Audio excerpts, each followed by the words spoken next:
It's 2 in the morning. I'd promised myself on that specific night that I would go to bed earlier.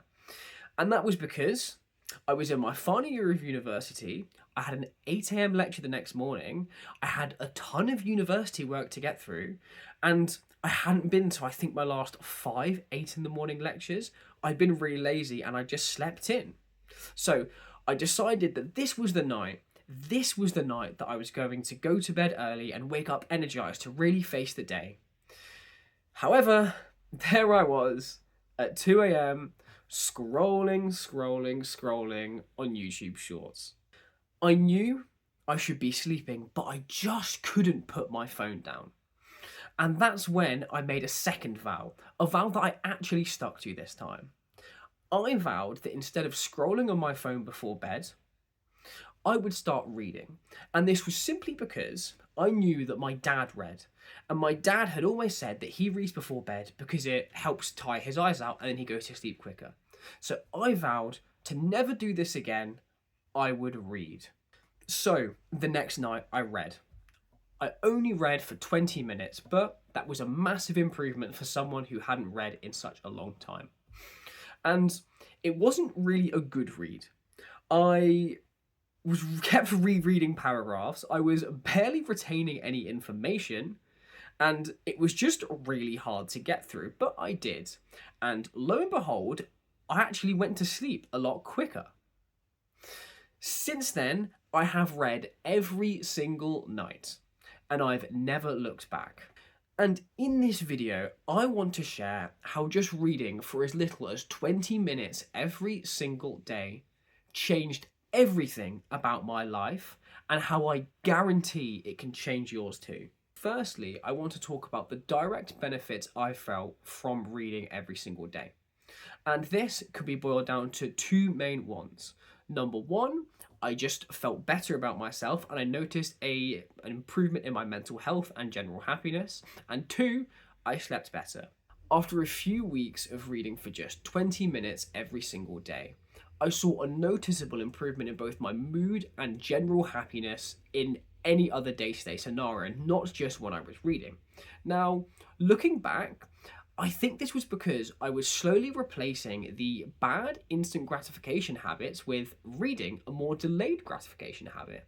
Now, if you don't know what instant gratification is, it's something that feels good now, but is bad for you in the long term. For example, like Instagram Reels, YouTube Shorts.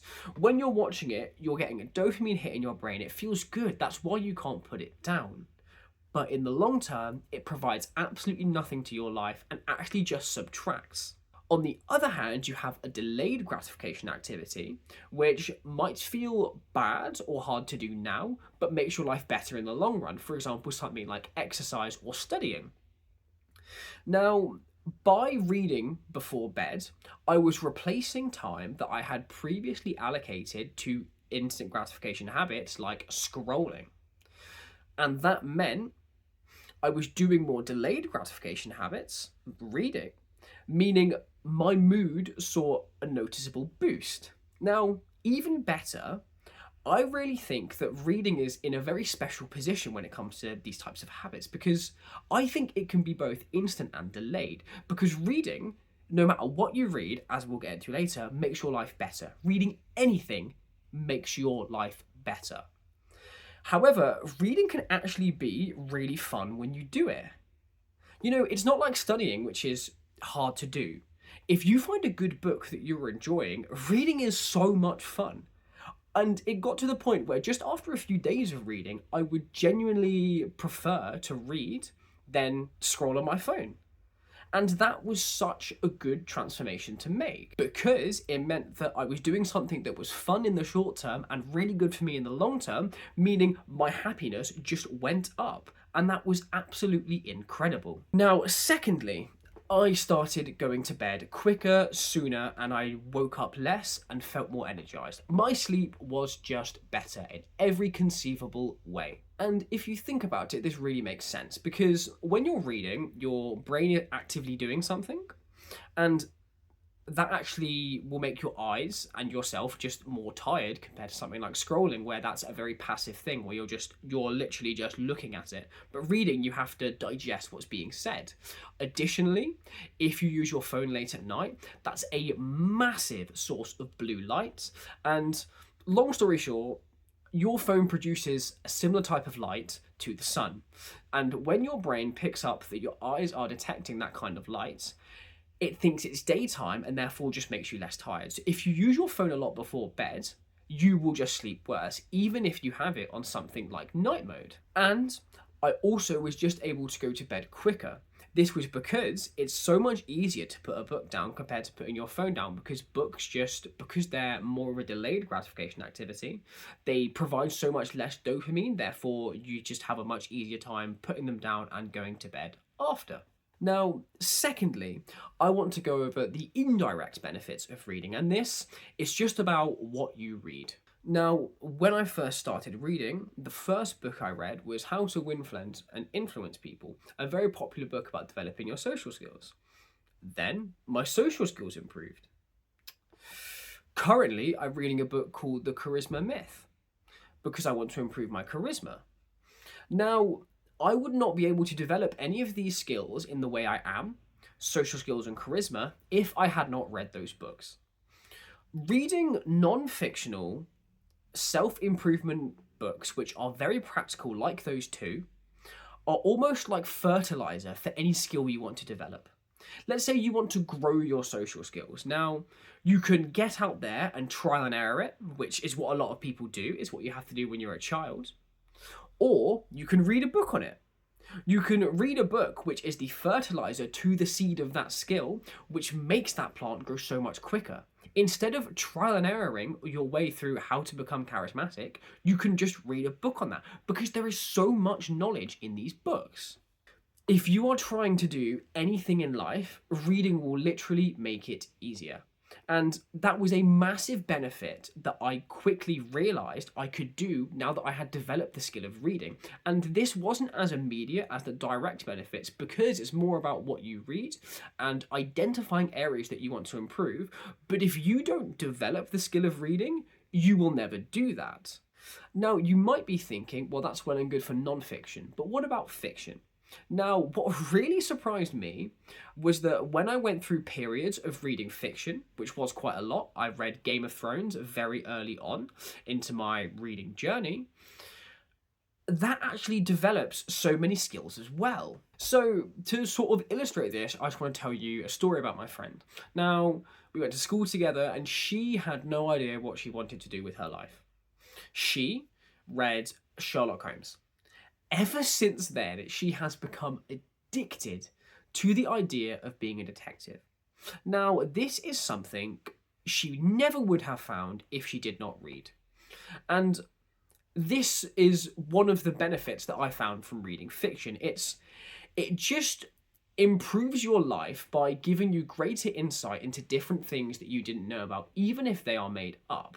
Additionally, you can really relate to the characters, and you can learn just as much from a fiction book as you can from a non-fiction book, depending on which book you read. Fiction really helps you improve your imagination and creativity by learning about these different rich characters that may not exist, but you can really relate to.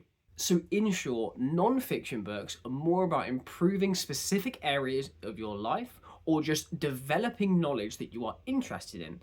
And fiction books are more about simply enjoying yourself and using that enjoyment to expand your creativity and imagination whilst you're doing it. Additionally, throughout both types of books, you can learn so much about yourself. And those were the main benefits I found by reading fiction and non-fiction, especially toward the start of my journey and throughout my reading journey. Now, I'm willing to bet you know that reading is good for you. Even before I explained the direct benefits that I felt, you were probably aware that you should be reading.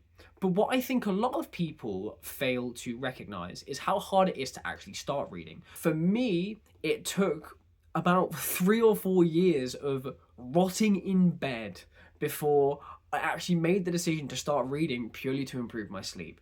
And if you don't have a strong motivation like I had, it can actually be really hard to start it. So I just want to give some practical tips. Just read. Now that might sound stupid, but just read anything. I started with 20 minutes because that felt very actionable for me. But if you can't do 20 minutes, do 10 minutes. If you can't do 10 minutes, do 5. If you can't do 5 minutes, do 1. If you can't do 1, do 1 page per day. Focus on developing the skill and habit of reading first, and then you can reap the benefits afterwards.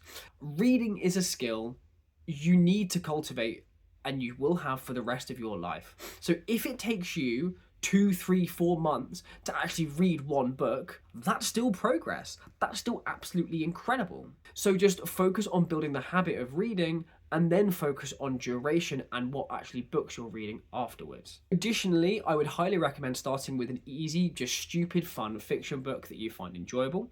They are just the easiest read, and if you try to dive in with some complex non-fiction book about communism, you're going to put it down.